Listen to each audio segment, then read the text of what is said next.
Hello friends, welcome to our channel. आज की video में हम साइकोलॉजी के जो यूनिट ए शिक्षा और मनोविज्ञान के बारे में हम स्टडी कर रहे थे।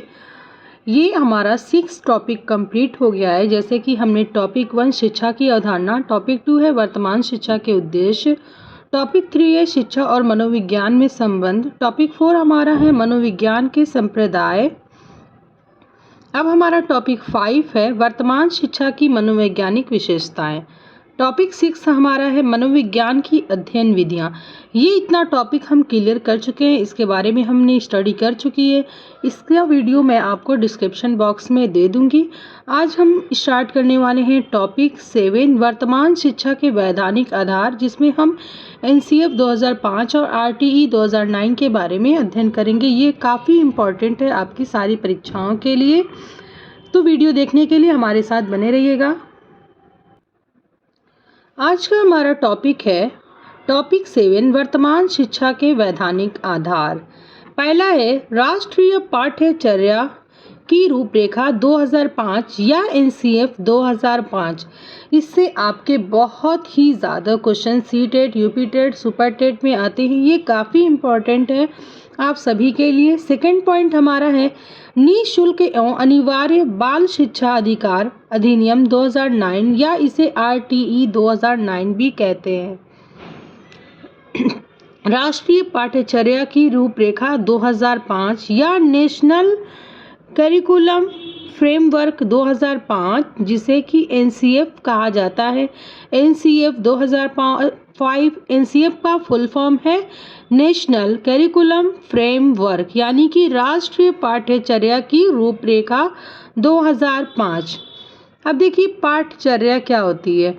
विद्यालय में होने वाली समस्त गतिविधियां, यानी कि विद्यालय में जितनी भी गतिविधियां होती हैं वो हमारी पाठ्यचर्या के में आती हैं। पहला पॉइंट हमारा है NCF 2005 का निर्माण NCERT ने किया।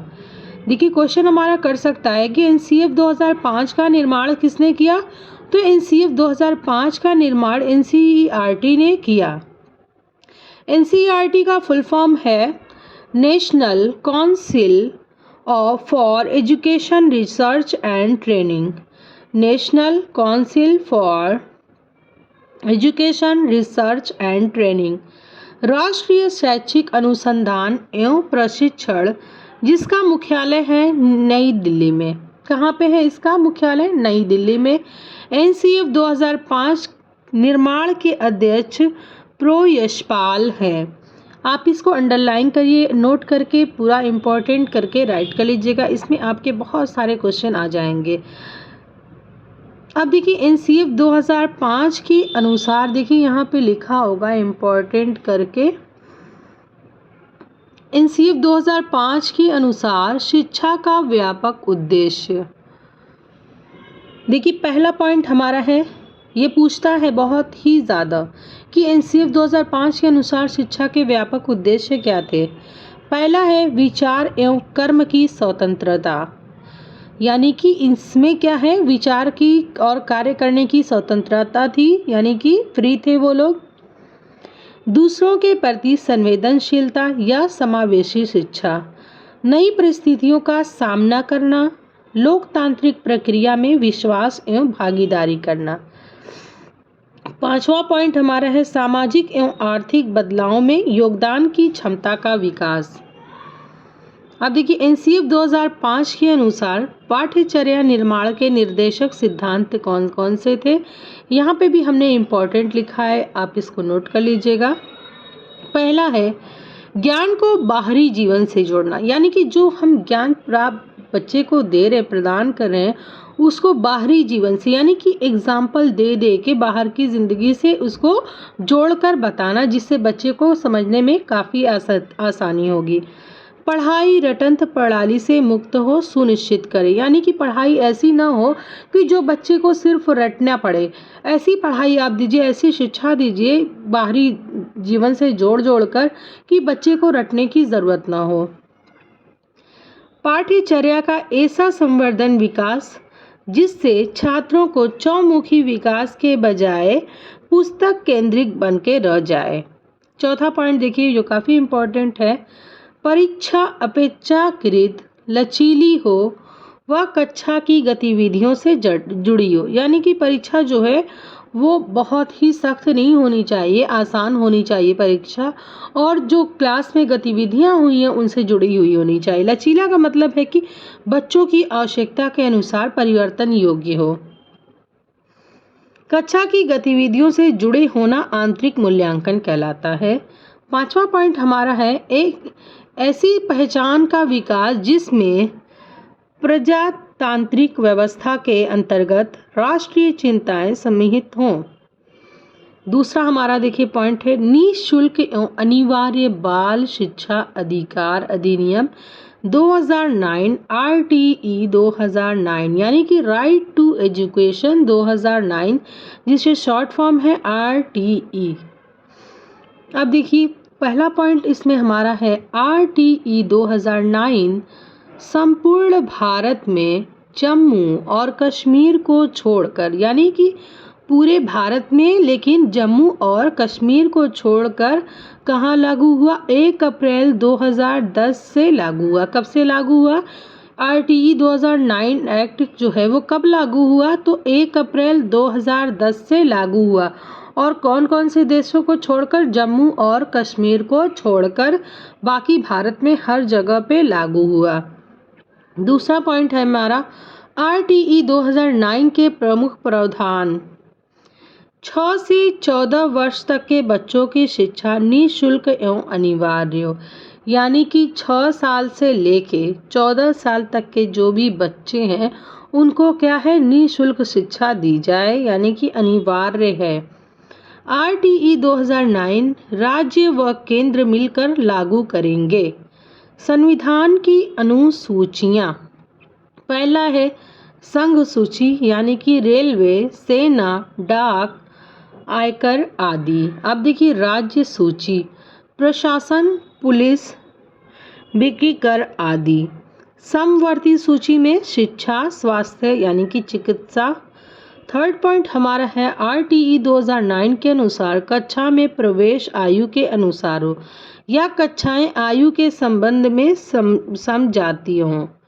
अब देखिए ये लागू हुआ था कि जो कक्षा 1 का बच्चा रहेगा उसकी एज जो है वो 6 वर्ष होनी चाहिए, 6 वर्ष से कम नहीं होनी चाहिए।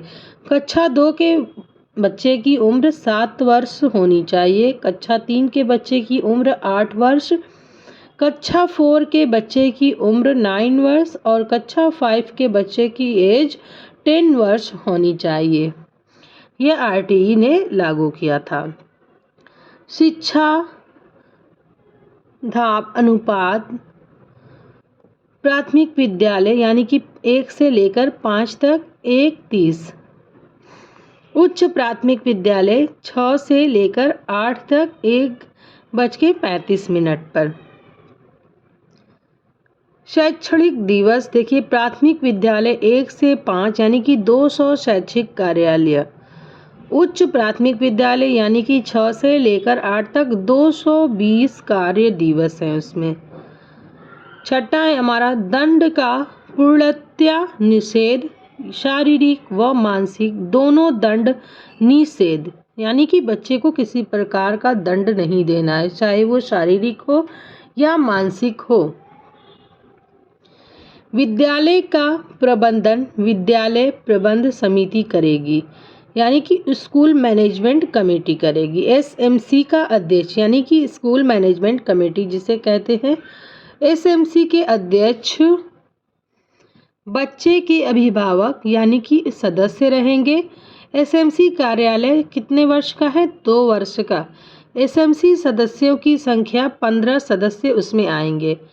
अब देखिए निर्वाचित सदस्य जो हैं वो टोटल 11 सदस्य यानी कि 11 पीपल होंगे। पदेन सदस्य 4 सदस्य होंगे उसमें। अब देखिए 50% सदस्य महिला आरक्षित होंगी, यानी कि उसमें से 50% कौन होगा? महिलाएं होंगी। और SMC का उल्लेख यानी कि SMC बोले तो स्कूल मैनेजमेंट कमेटी, आप ध्यान रखिएगा। SMC का उल्लेख RTE 2009 की धारा 21 में किया गया है। SMC का उल्लेख RTE 2009 की धारा 2021 में किया गया है। 8वां पॉइंट हमारा है 86वें संविधान संशोधन 2002 के द्वारा संविधान में अनुच्छेद 21 क या 21 ए को जोड़कर 6 से 14 वर्ष तक के बच्चों की शिक्षा को निःशुल्क एवं अनिवार्य करते हुए मूल अधिकार बना दिया गया। यानी कि जो हमारा 86वां संविधान संशोधन हुआ 2002 के द्वारा, उसमें कहा गया कि 21 ए और 21 क में जोड़कर कहा गया कि जो हमारा 6 से 14 वर्ष तक का बच्चा होगा उसको शिक्षा निःशुल्क दी जाएगी और ये अनिवार्य बना दिया गया। आज हमारा टॉपिक ए का 7वां टॉपिक हमने कंप्लीट किया। अब हम इसके बाद यूनिट बी स्टार्ट करेंगे। वीडियो पसंद आई हो तो लाइक करिएगा, शेयर करिएगा और मेरे चैनल को सब्सक्राइब करिएगा। Thank you for watching.